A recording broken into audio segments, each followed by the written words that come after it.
अस्सलाम क्लास। आज हमने क्वेश्चन नंबर 17 स्टार्ट करना है। और क्वेश्चन नंबर ये हमारे पास एक्सरसाइज जो हम सेकंड कर रहे हैं। लास्ट हमने कल उसके जो लेक्चर्स थे यहाँ पे 16 तक इसके क्वेश्चन कह रहे हैं। आज हम उसके 17 और 18 से ऑनवर्ड करेंगे। ठीक है, 17 18 और ऑनवर्ड करेंगे। अब इसमें हमने प्रूफ करना है, इसमें हमने मल्टीनोमियल आइडेंटिटीज को प्रूव करना है। ठीक है, इसमें हमारे पास जो टॉपिक है आइडेंटिटीज के रेलिवेंट हम बात करेंगे। तो आइडेंटिटीज में हम इस तरह से करेंगे, 2n into two is equal है 2n2 plus n square. Left hand side is equal हमने प्रूव करनी है राइट हैंड साइड के। तो लेफ्ट हैंड साइड को देखिए, अब हम यहाँ पर जो हमारे पास कम्बिनेशन का फॉर्मूला है हम उसको यूज करते हैं 2n c2। तो सबसे पहले इसको किस तरह से ओपन करके जो कम्बिनेशन का फॉर्मूला आता है हमारे पास N C r is equal होता है n factorial over r factorial into N minus r factorial. हमने सेम वही फॉर्मूले को यहाँ पर इम्प्लीमेंट किया। अब इम्प्लीमेंटेशन के बाद देखिए नीचे जो डिनोमिनेटर है उसमें हमारे पास जो टर्म आ रही है वो आ रही है 2n-2 फिक्टोरियल। तो 2n-2 फिक्टोरियल जो है 2n अब हमने इसको 2n को वहां तक ओपन करना है जहां पर हमारे पास 2n-1। यहाँ पर हमने 2n-2 तक इसको ओपन करना है ताकि हम जो दोनों टर्म्स हैं इनको कैंसिल कर सके। तो रिमेनिंग जो हमारे पास टर्म है देखें, यहाँ पर जो टू टर्म है, टू फिक्टोरियल को जब ओपन करेंगे तो टू ही आएगा, टू और टू कैंसिल हो जाएगा, हमारे पास रिमेनिंग आ जाएगा n इंटू 2n-1 और इनको मल्टीप्लाई करने से ये हमारे पास आंसर आ रहा है। अब हमने राइट हैंड साइड को भी इसी के इक्वल प्रूव करना है कि जी राइट हैंड साइड को लेते हैं 2nc2। अब यहाँ पर nc2 पे हम फॉर्मूले की इम्प्लीमेंटेशन करते हैं। कम्बिनेशन फॉर्मूला इम्प्लीमेंट किया 2 factorial n-2 factorial plus n square. अब देखें इसमें आपके पास n-2 है तो नॉमिनेटर में भी हमारे पास n को जब ओपन करेंगे तो n-2 टर्म आएगी फिक्टोरियल की। तो वो दोनों टर्म्स जो है वो हमारी क्या हो जाएंगी आपस में, हम सेम सेम टर्म्स को कैंसिल करेंगे और ये जो 2 है ये 2 इस 2 से कैंसिल हो जाएगा। अब आपके पास है n-1 plus n square. n into n-1 को जब मल्टीप्लाई करेंगे n स्केयर माइनस n और प्लस n स्केयर, तो ये आपके पास देखिए 2n स्केयर-2 मीन्स के left hand side is equal to right hand side. Next है प्रूव द फॉलोइंग आइडेंटिटीज। अब नेक्स्ट जो हमने ये फॉलोइंग आइडेंटिटीज को प्रूव करना है। ये दो क्वेश्चंस है। एक तो इनको करने का मेथड है जो यहाँ पर डायरेक्ट आइडेंटिटीज का फॉर्मूला यूज किया गया है क्योंकि आपके टॉपिक में बायनोमियल कोएफिशिएंट भी हैं और उनकी आइडेंटिटीज भी हैं। तो वो बायनोमियल की जो आइडेंटिटीज हैं उनको यहाँ पे यूज किया जाएगा। ठीक है, एक तो वो मेथड है और दूसरा आपके पास मेथड है अब यहाँ पे कम्बिनेशन का जो फॉर्मूला है उसको इम्प्लीमेंट करना है। ठीक है, क्वेश्चन नंबर 18 जो है, अब इसमें फर्स्ट पार्ट पे हम आते हैं। तो 2n+1 plus 2n plus 2n-1। अब यहाँ पर ये 2 है तो मतलब ये दो टर्म्स हैं जिनको सम किया गया है, तो ये दोनों टर्म्स को सेपरेट कर दिया गया। अब यहाँ पर हमने यूज किए हैं आइडेंटिकल फॉर्मूला एन सी आर प्लस एन सी आर माइनस 1। अब ये इस तरह से है कि या तो इसकी नॉमिनेटर टर्म सेम है या इसकी डिनोमिनेटर टर्म सेम होगी। तो यहाँ पर इसकी नॉमिनेटर टर्म सेम होगी तब ये फॉर्मूला इंप्लीमेंट होगा। देखिए एन इंटू एन तो ये n+1 और डिनोमिनेटर में जो टर्म है वहां पर भी +1 ही होगा, नॉमिनेटर में +1 और मतलब नॉमिनेटर यानी कि इसके स्पेक्टर में +1 होगा और स्पेक्टर में +1 होगा in the first two and second two terms. अब देखिए इसमें हमने किस तरह से करना है, पहले हम ये फॉर्मूला इंप्लीमेंट करेंगे फर्स्ट टू पे, फिर ये हम सेकंड टू पे इंप्लीमेंट करेंगे। देखिए 2n जैसे कि यहाँ पर n है, 2n दोनों में कॉमन आ रहा है तो n और +1 वो वैसे ही लिख दिया। अब देखिए ये दूसरी टर्म जो है n+1 इंटू n। अब ये दोनों हमने इन देखें जैसे यहाँ पे r था और r-1 था तो जो बड़ी टर्म है वो आ जाएगी। यहाँ पे भी क्या आ गया, n+2 आ गया। इसी तरह से अब देखिए सेम इसी तरह से दूसरी साइड पे भी करना है इन टर्म्स का भी। तो 2n+1 और जो दूसरी टर्म्स में जो नीचे वाली टर्म्स आ रही हैं वहां पर हमारे पास n जो है वो ग्रेटर टर्म है तो n आ जाएगा। अब दोनों की फर्स्ट वैल्यूज ऊपर वाली टर्म जो है वो दोनों की फिर से सेम है। अब फिर से हम इसके ऊपर फॉर्मूले की इम्प्लीमेंटेशन करें तो हमारे पास बड़ी वैल्यू जो है वो ये वाली है।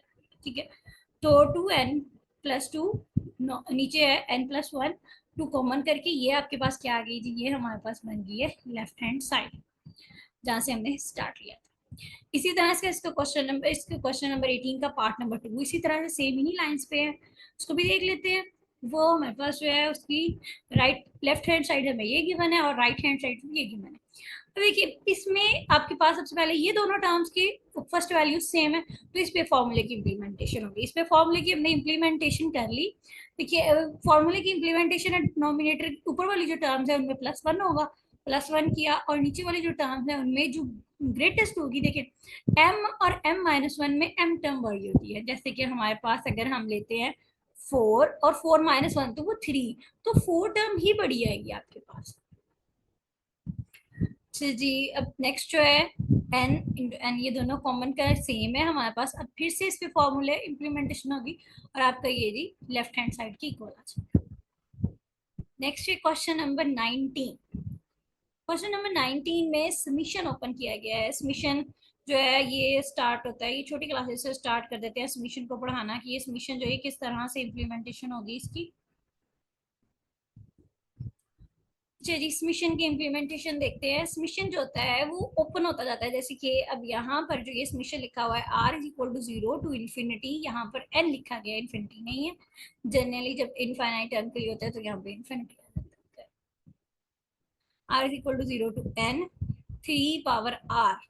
अच्छा, अब मैं सिंपली इसको अगर ओपन करते हैं तो r जो है वो 0 से स्टार्ट होगा, मतलब कि ये स्टार्ट कैसे होगा, 3 पावर 0 समीशन है तो मतलब यहाँ पे सम आएगा 3 power 1 3 power 2 plus so on plus 3 power n तक, ये सभी टर्म्स का ये सम है। और दूसरी अब देखिए यहाँ पर ये एक ही 3 पावर r नहीं, यहाँ पर दूसरी टर्म भी साथ चल रही है। वो आपके पास जो दूसरी टर्म है वो क्या है, देखिए वो है n(c(r). तो n जो है वो वेरी करता जाएगा। यहाँ पर देखिए n सॉरी फिक्स्ड है, r की वेरिएशन दी है, r=0 टू n है, तो ये वेरी करेगा r। हमारे पास ये किस तरह से बनेगा coefficient, n0 plus n1 plus n2 plus so on plus कहाँ तक n तक ही टर्म्स जाएंगे हमारे पास। ठीक है, ये हमने प्रूव करना है कि ये r ये हमारे पास 4 पावर n के इक्वल आ रहा है।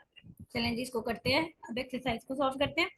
Now we know that for any integer n जो कि greater than 0 होगा, x and y any real numbers, the binomial theorem is given by, जो मैं binomial theorem यहाँ पर given होगा वो होगा x plus y power n और nc0 और x power n plus n1।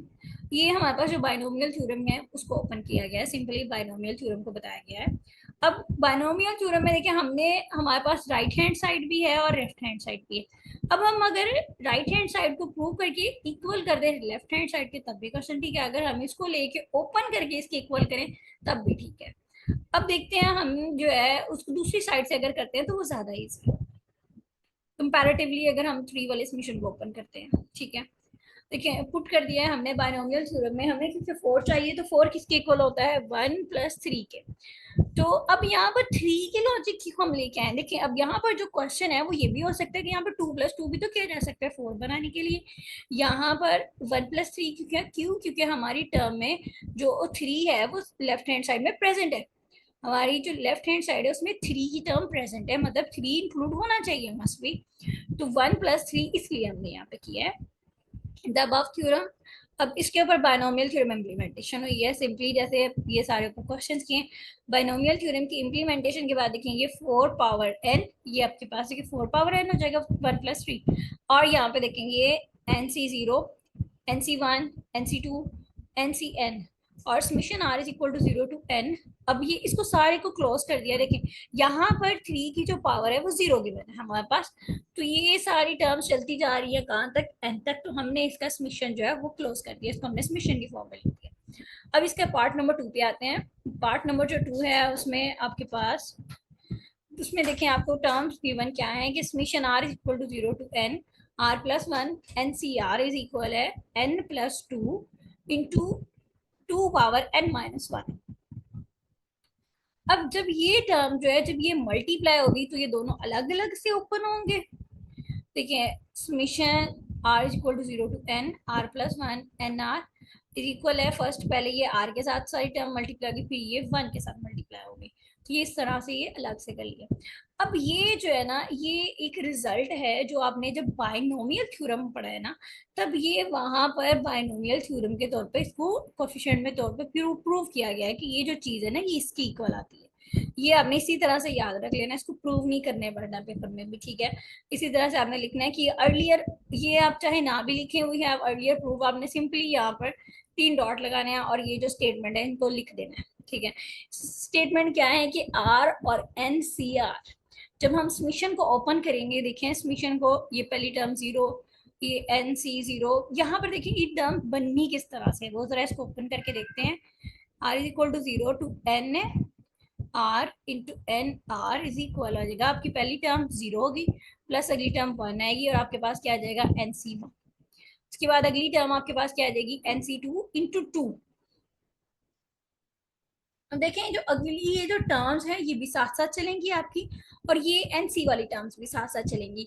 अब यहाँ पर जो प्रीवियस है ना, हमने पढ़ा हुआ है कि एन सी आर अगर सिंपल होगा ना तो वो 2 पावर एन के इक्वल आता है। अब ये देखें तो ये 2 पावर एन के इक्वल आ गई। अब यहाँ से आपके पास जो क्या आ रहा है, यहाँ पर टर्म्स आ रही हैं, मतलब 0 से स्टार्ट होकर ये भी टर्म्स आ रही हैं, तो ये भी आपके पास बनेगी एन। और यहाँ पर ये जो है 2 - 1 भी साथ में आएगा, तो ये आपके पास ये इस तरह से हो जाएगा, ठीक है। और ये जो है ये वाला result up to 2 power n। अब यहाँ पर दोनों की जगह पे उनकी वैल्यूज हमने पुट की।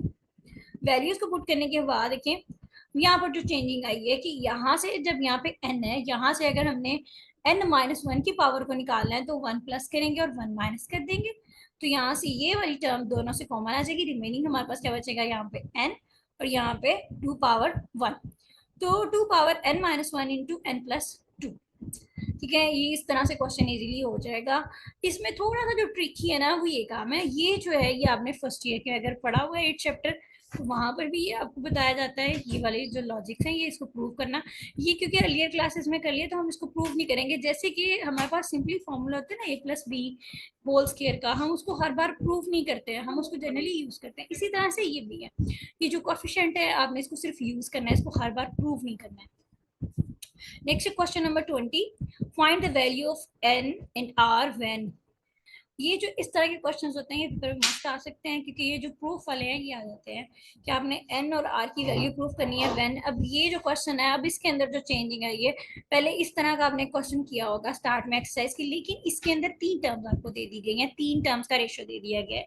तो इसको सॉल्व करने के लिए आपको 2-2 टर्म्स का रेशियो लेके आपने इसको सॉल्व करना है। हम फर्स्ट 2 टर्म्स का रेशियो लेते हैं और इधर से हमने इक्वल 3 और 6 का रेशियो ले लिया, ठीक है। नेक्स्ट जो अब चलते हैं इसका, जब हम इसको ओपन करेंगे इसका फॉर्मूला हमारे पास एन सी आर का फॉर्मूला क्या होता है, N factorial over R factorial into N minus R factorial. तो n-1 फैक्टोरियल ओवर, अब डिनोमिनेटर में r-1 factorial into n-1 minus r-1, और ये माइनस माइनस प्लस हो जाएगा, तो ये टर्म्स आपके पास कैंसिल होगी, रिमेनिंग आपके पास ये टर्म्स आएंगे। अब ये जो टर्म्स हैं देखें, ये r-1 है और ये n-1 है, ये आपस में कैंसिल नहीं हो सकती हैं। यहाँ से दूसरी तरफ भी देखते हैं, दूसरी टर्म को भी देखते हैं। एनसीआर है वो तो जनरल फार्मूला हमने इंप्लीमेंट कर दिया है, क्यों, क्योंकि अब ये रेशियो है तो ये डिनोमिनेटर में आ रहा है, ये डिवाइड कर रहा है, लेकिन डिवाइड को हमने जब उलट करते हैं तो वो मल्टीप्लाई में चेंज हो जाता है, मतलब ये जो टर्म है ये दोनों टर्म सेम है, ये टर्म्स जो है ये कैंसिल हो जाएंगे। अब देखिए यहाँ पे एन फिक्टोरियल है, हम एन फिक्टोरियल को ओपन कर सकते हैं, हम एन फिक्टोरियल को ओपन करते हैं तो एन इंटू n-1, मतलब ये टर्म जो है ये आपकी इससे कैंसिल होगी, और r-1 factorial into r-1 factorial ये कैंसिल, तो रिमेनिंग आपके पास क्या बचेगा r ओवर n, तो ये 3/6, ये 1/2।